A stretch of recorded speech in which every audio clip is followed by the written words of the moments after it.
Okay,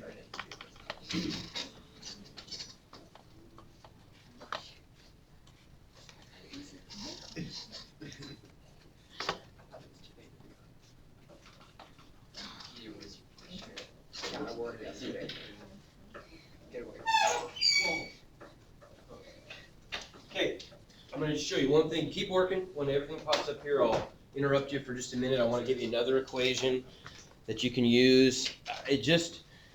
I just felt like it was pretty hard to do that last problem without having this other equation. So this will help.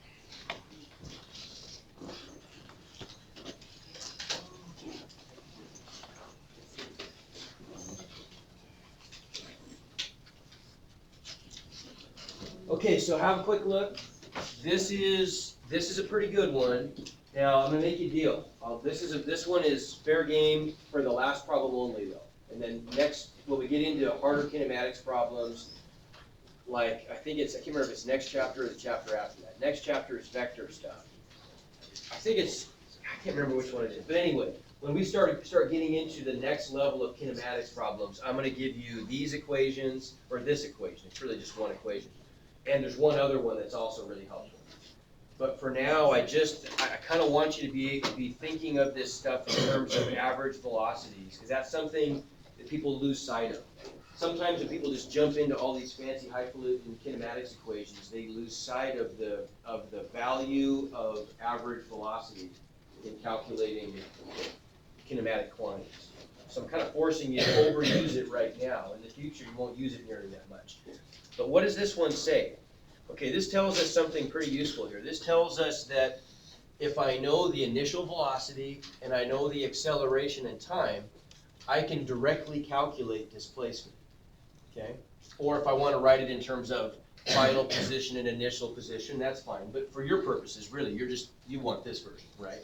You're just calculating displacements, okay?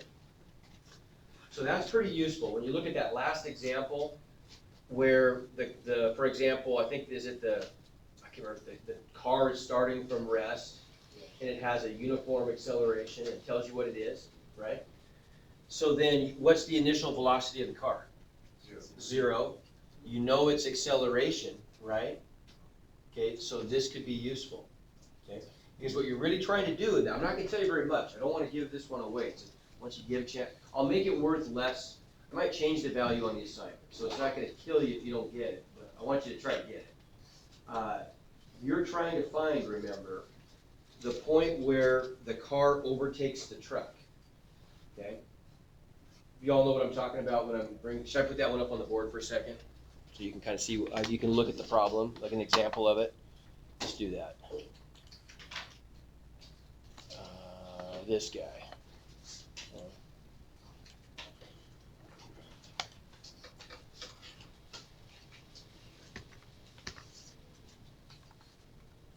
Okay, something like that. So we've got this truck that stopped at a stoplight. When the light turns green, the truck accelerates at a rate of 3.4 meters per second squared. Right. So that's, we can tell by the units. It tells us the acceleration, but even by the units we can tell, right? At the same instant, a car passes the truck going at a constant speed of 16 meters per second. Okay? And so we want to know how far have they both traveled when the truck overtakes the car, right?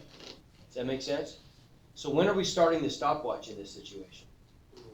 Okay, right when the light turns green for both situations. Agreed?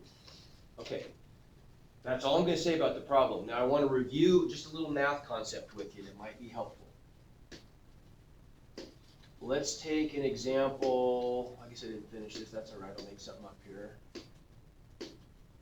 Let's say we have two equations. Let's say we have something like y equals 5x and y equals, let's just do x squared.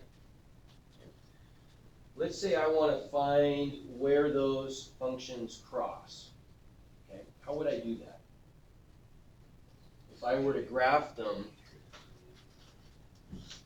just sketch a graph. If we make the top one blue, what does the equation y equals 5x look like?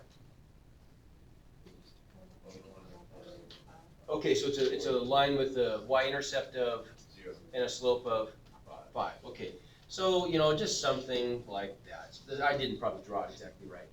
What does y equals x squared look like? Okay, like a parabola, okay. So it's gonna maybe look something like that, right? Okay, on the graph, where are the places where those functions cross?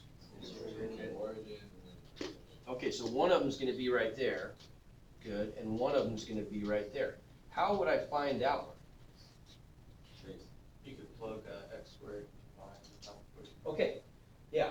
What this amounts to, and I'm just going to remind you about this a little bit, right? This goes back to some algebra that you probably started doing originally in Algebra 1, and you know it'll continue in Algebra 2. If you know that's, or you either did it in Algebra 2 or it continues in Algebra 2. So, what do we call those two equations together? More than one equation at a time we call what? A system, right? That's a system of equations. Okay, when I want to solve a system of equations, remember what I'm doing. I'm trying to find the place or places where the same x value produces the same y value. In other words, where their graphs cross. Okay? How do we solve a system? Well, there's lots of ways we could do it. We could do it graphically, and I'll even show you on your calculators how you could do this graphically. Okay? But let's do this algebraically or analytically first. What's the technique that we're going to use here, do you think? Yeah, I'm going to use substitution, right? Because I've got, in this case, these are both pretty simple, but I've got both of these written in terms of y, right? So shouldn't I be able to take, for example, let's just take, for example, the top equation, and I'm going to substitute what y equals there for what y equals there, right? So instead of this y, I'm going to plug in 5x. Okay, what's the advantage of that? Okay, yeah, the advantage is, right, now I've got an equation with how many kinds of variables in it.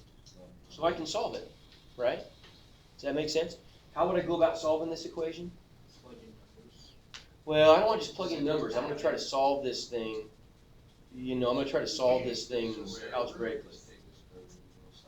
I can't do that though. This is a little different. No. How do I do this?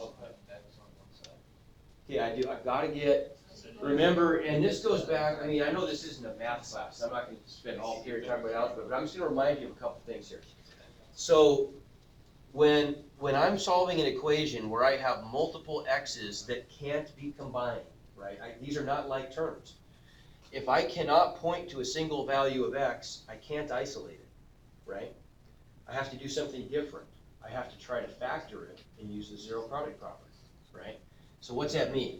Let's go ahead and subtract 5x to this side so I get it all equal to 0. And then I'll put let's put the expression on the left side and the 0 on the right. So would you everybody agree I get this? X squared minus 5x equals 0.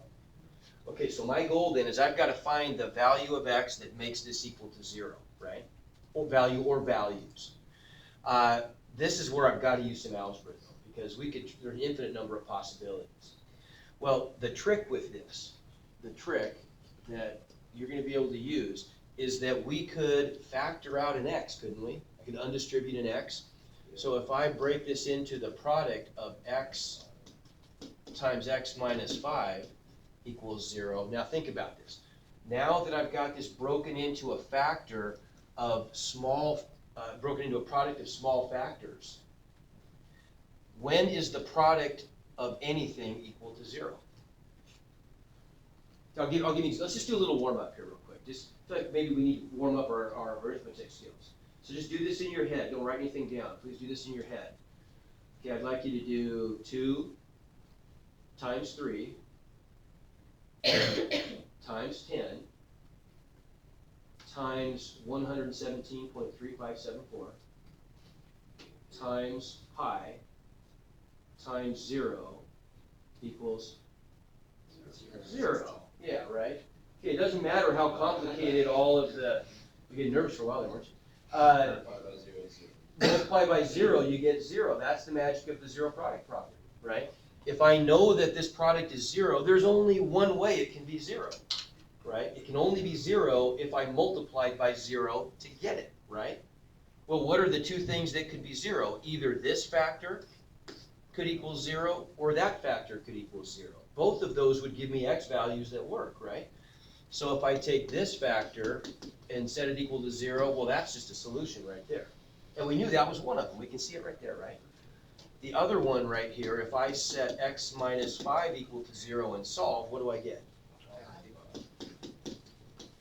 So 5 must be the other place where those functions cross. Okay? But what if I want to know the y values too? So where would I go to find the y values? Plug them in, right? Into either one, it doesn't matter, right? Because what I just did is found the x's where the functions have the same y value, right? So pick the easiest one. Doesn't make any difference. 5 times 5, how about? So I know that the y value then is just going to equal 25, right? Yes, sir. So on mine, I had to do like 8.1. So are we going to have to do just a little bit like past the x equals 5? Are you going to have to go a little bit past? No. I want to know. So the answer would be like 5. Right, because on mine, I had to do 8.1. Come better show me. Yeah. I'll have to look and see what's going on. But no, I want the exact instant when they pass by each other. Okay? Make sense? All right. So why did I do this? Well, you'll see. Oh, by the way, how could I do this graphically, though? I just want to show you. And I'm not always going to let you use graphing calculators, but I want you to know how to use these things well. They're very valuable tools.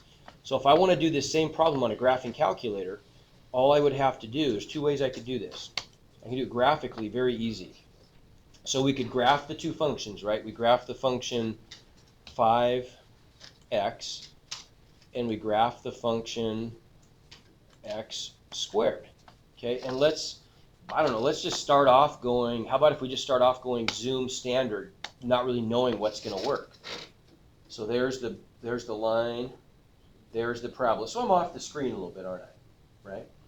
So probably you can see I'm going to have to scoot over a little bit. So why don't we do something like this? I'm going to go to my window, and I'm going to go from, I don't know, let's just go from like -2 out to, we're just guessing here. What if we went out to like 7 or something, right?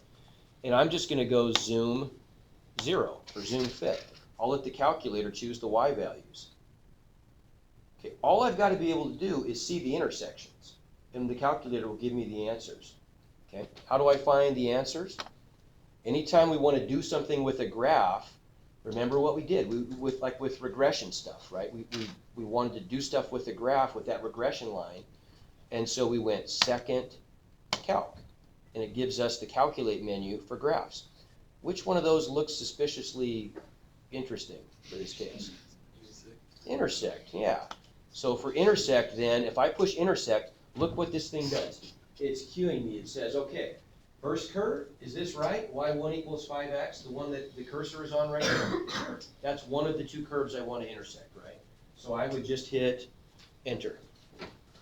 One thing, do that up here. Enter. Okay, now it wants to know, is this the second curve? Yeah. Why would it ask me? Because what if I had like 4 or 5 curves graphed and I wanted to intersect 2 specifically? I got to pick the ones I want to intersect, right? So yes, that one works. Now it wants a guess. Okay, this is important in this case because there are multiple intersections. So we can probably see that one's going to be 0, 0. We could certainly go check it. But if I want to find that one, all I've got to do is hit the right arrow and just trace over till I get close to it. Or I could even just make a guess manually. Let's just say, okay, well, it looks like it's over there around 5. Let's say I'm going to guess that it's at 4.8. I could even just type in 4.8 instead of tracing over to where I want the cursor to be. But I could have just traced the cursor over. And then once I've done either one of those things, either trace the cursor close to the intersection or input a good guess, I hit enter and it thinks for a second and it tells me. There's the intersection. Okay, see how that works? Good? Right, so I can do this graphically. Okay? There's some other ways to do it too, but for now that's the one I'm going to show you graphically. That one works pretty well. The key is though, you got to be able to just get good at messing with the calculator so you can see the intersections on the screen. That's important. You got to be able to do that for the calculator to find it. Okay? Good? All right. Have at it. So I'll put this other screen back up.